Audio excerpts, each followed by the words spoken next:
Hello and welcome to the Angry Microwave. I'm Brad, with me is Callum. This is our review of Season 2, Episode 1/Chapter 9 of How many numbers? Of The Mandalorian. It just aired, and these are our quick thoughts. Callum, what happened in this episode? This is spoiler-filled, by the way. So we go back to Tatooine, which was a nice little callback to the last season, which was a callback to the original films, and seeing the whole spaceport thing again. Seeing your favourite robots. Yeah, I can't remember what they're called. Again, please don't hate us. We're not like die hard. Like, we don't know the extended lore or anything like that. But we do love Star Wars. We do love Star Wars. And that's why I think this show is great for us. Like, we know enough and we love enough about the pre-existing world. But we're also discovering things along the way. Before I forget to say, if there's anything Star Wars related that you think that we'd enjoy, for example, the animated series, Rebels, Clone Wars, are they worth watching? If so, then maybe we'll check those out as well. Yeah, anyway. Or even any specific episodes from those series. Yes. Check out. Absolutely. But yeah, so we go back to Tatooine. But before then, we are on... What planet are we on? Tatooine. No, before then. Oh, I don't know. Anyway, doesn't matter. We open with some kind of like weird underground. Shit! I completely forgot that was in that episode. A great cold open to the new series, the new season. I thought, just that world feels lived in, and when you look at how they make this series, the opening of that world it feels really lived in. Anyway. Well, I thought they were going to take Baby Yoda in to fight. Eagle fighting. There would have been a different tone to the series, wouldn't it? It would be. Mandalorian just wanted to make a quick buck of Yoda's tricks. Baby Yoda's tricks. But if you're watching this, it's a spoiler episode, so we won't spend too long dwelling on what happened in this, recapping it, because you've already seen it. Basically, they go to Tatooine, they find a guy wearing Boba Fett's armour. We were really confused the first time he was on screen. We were like... Yeah. It's his armour, but his body language definitely isn't the same. He's a bit flamboyant to be Boba Fett, isn't he? I mean, obviously we learn it isn't. It's the Marshal of that town. It is the Marshal. In order to get the armour back, which obviously it wasn't the Marshal's, it was Boba's, and the Mandalorian wants the armour back, so they decide to team up in exchange for the armour. Mando's going to help them kill a dragon. So I think we said when I was watching this episode reminded me how much the Mandalorian plays out like a video game. It's literally... So you want this reward? Well, you need to beat this boss. Yeah. And to be fair, in the last season I was a bit against that, but now I feel like I need to fully embrace the gamified aspect of the Mandalorian. Yeah. And just like enjoy it for what it is, because it literally is like, here's a reward. You need to beat this boss. Let's go. And they certainly they're really hammering home the point that this is a Western, even down to the even the gunslinger bit inside the bar. When it's they're facing off and they're about to duel, like even down to the fact that the bar's empty except for the barman and the bar owner who just stood there like cleaning a cup, and he's just watching what's about to unfold. Anyway, I loved it. They kill the dragon, and I was half expecting Boba Fett to be inside the dragon. I won't lie to you. But just chilling, making a little home in his texture. The episode was always leaning towards the reveal that Boba Fett is still alive, right? That was always going to be the reveal at the end of this episode. It was the original actor though, which is absolutely mad that they managed to get them back in. And I'm really liking how it's kind of like tying back into everything. Yeah. And bringing... We were saying this earlier, like this series does a perfect job of kind of bringing the prequel stuff of like the droids in the spaceport, and then going to like Boba Fett's kind of like tech that you see in The Empire Strikes Back, and going into that kind of thing. So it certainly had the prequel humour. I thought it had the original. Nice. It had the aesthetic of the originals, with the lore and everything like that as well, and obviously Boba Fett. But it feels like it's the best of like all three trilogies, I think. Yeah. So Boba Fett's still alive. Let's talk about that. That's what everyone's here for. What did you think of it? But also, what did you think of the reveal? Because we were saying towards the end of the episode, how on earth? So back to the first episode of season 1. That was when we got the Baby Yoda reveal at the end. Yeah. And how on earth were they going to compare to like that? Yeah. And I think they did the right thing in not trying to bring in Baby Yoda 2.0. Yeah. I mean, so why are we talking about Baby Yoda? He wasn't really in this episode that much. He was in a few like meme-ified kind of like bits, which basically seemed to be shot to be made out of GIFs. Yeah. Which I'm not against, because we'll share Baby Yoda. We'll share the gifts. But yeah, like Baby Yoda wasn't a big aspect on this, and we were saying last night when we were watching the recap, the Mandalorian needs to be careful in the way it's going around, because because the first season was very much the Baby Yoda show. Yeah.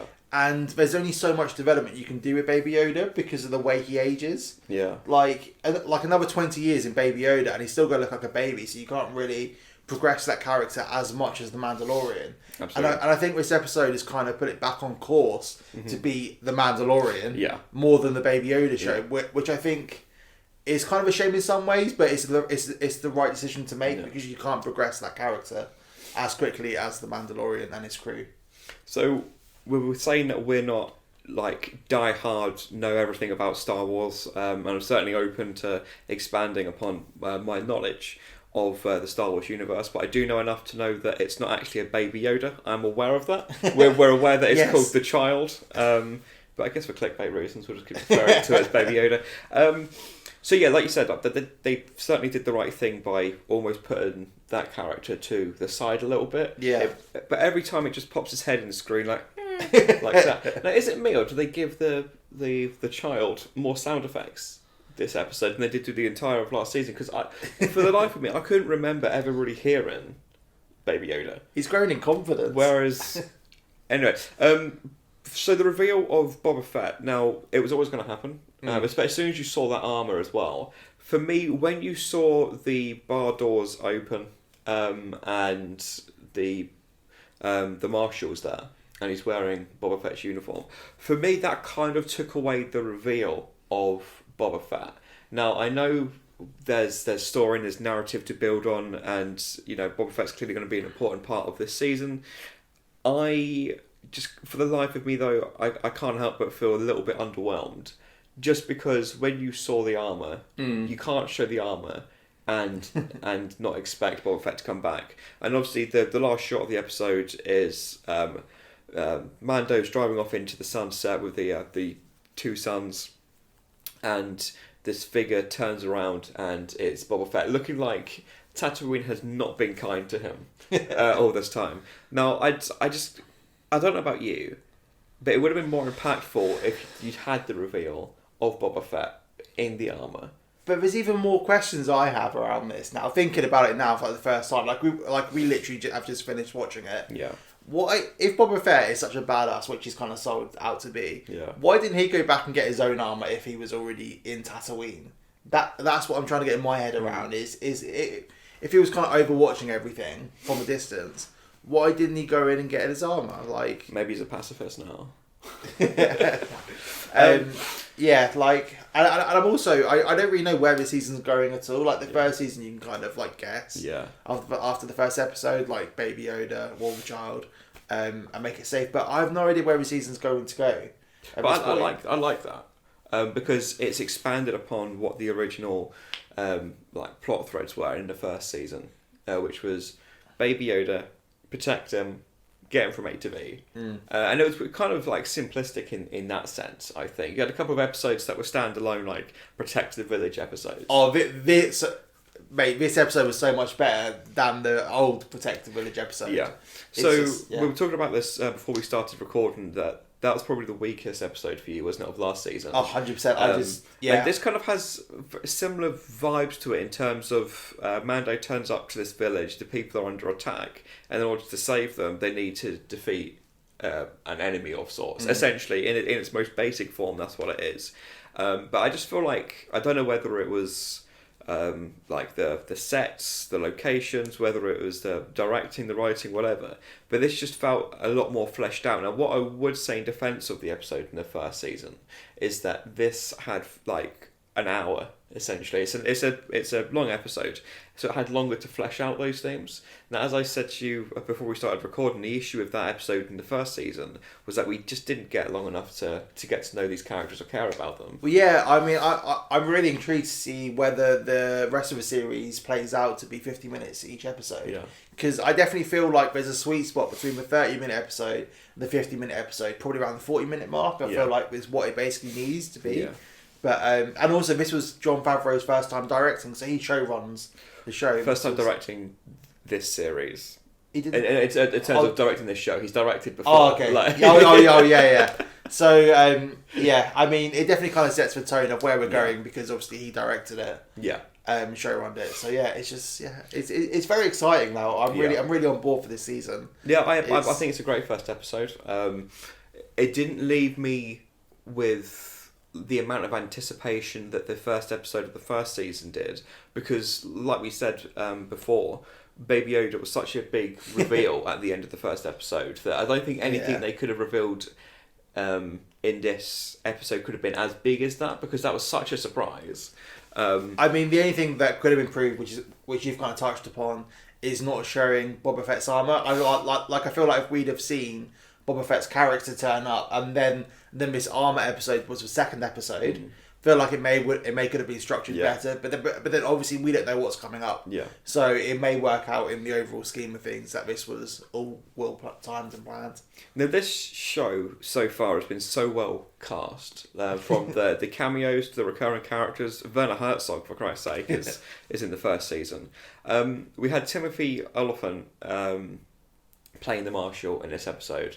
Now my first thought was, how great is he compared to the young actor who played the gun for hire in the first season, who couldn't act at all, bless him.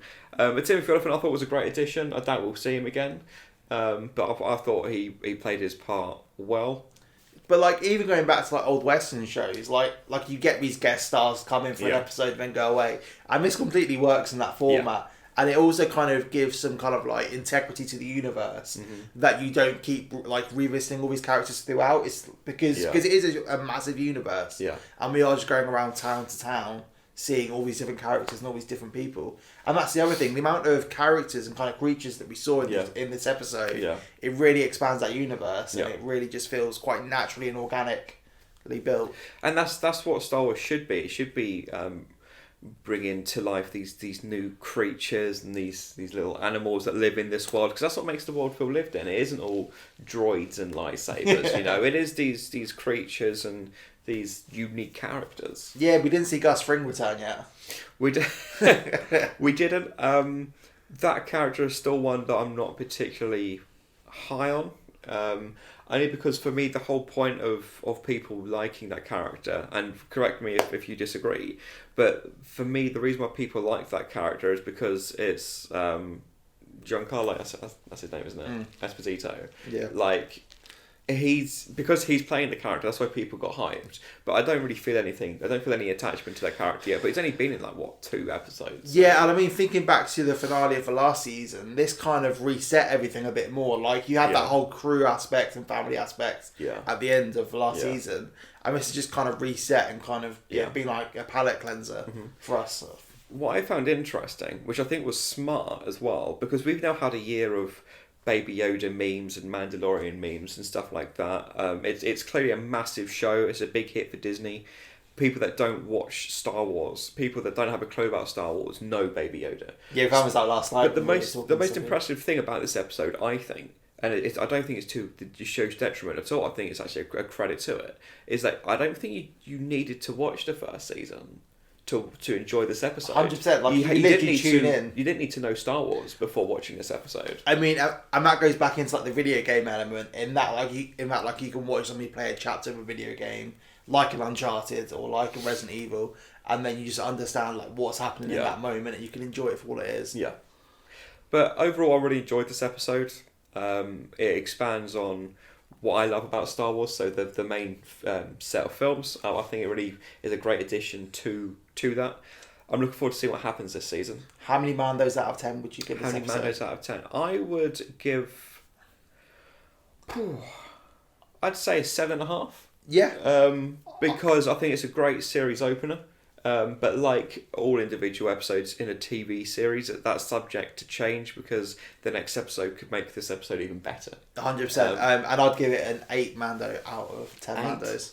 There you go. 10 Mandos. One thing I would say is, again, I'm talking about the aesthetic of the show and how impressive it is. I think the dragon looked so fleshed out. Oh, see, I was thinking this. So when it goes up in the air and gets exploded, that could have never happened in the original trilogy. I know. And we're now just seeing this stuff and taking it for granted that absolutely. Like, we're seeing this, especially after the prequel. Yeah. Like no matter what you say, the prequels aren't the best like CG looking. I know, but at the time, is that controversial? But at the time, they were revolutionary. But like you look at this now, and like the dirt that and his guts that were going everywhere, it was just absolutely mad. And I think we take that for granted about how this stuff just happens on a TV show, not even in a movie, on a TV show. Because normally, what the filmmakers do to save on budget and things like that is that they'll shoot an episode like this at night.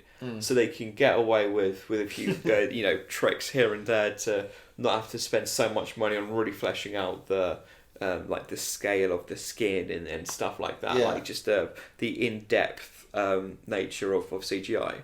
They did this in broad daylight in the middle of a desert, really showing the scale of this, and I think they were really flexing their muscle with the CGI in this episode, and they absolutely should, because as I said, from the opening scene through to when they were fighting the dragon at the end, the film, the TV show looks impeccable. It really does. Yeah, I just really wish I could see this in the cinema. I've always wanted to see The Mandalorian in the cinema. It looks so cinematic, the whole thing.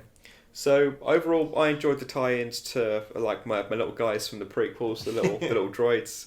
It has the aesthetic of the modern films, the recent trilogy, and obviously it takes place in the world and the timeline of the just after the original trilogy. So I think there's certainly somewhere someone Jesus Christ, there's definitely something in here for everyone. If you're a fan of Star Wars, no matter what iteration or what version of Star Wars, I think you'll enjoy this episode. Yeah. And this show. I concur. There you go. So, until next week, let us know what you think. Let us know what we should check out Star Wars related that maybe we haven't seen. I've been Brad. That's been Callum. And we've enjoyed The Mandalorian. Goodbye.